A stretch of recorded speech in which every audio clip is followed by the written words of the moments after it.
This guide offers step-by-step instructions for completing maintenance tasks using the Kynection mobile app.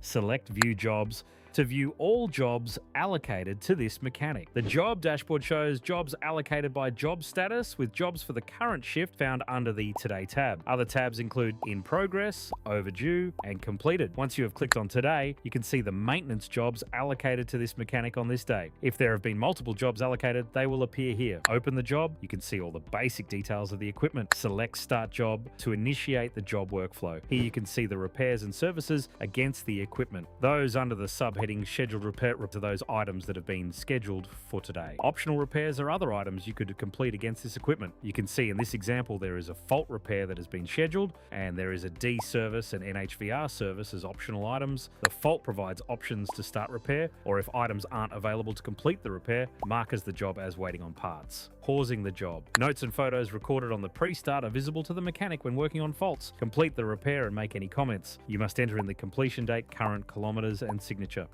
After submitting the repair, return to the equipment by selecting the back arrow in the top left corner. Completed jobs appear grayed out.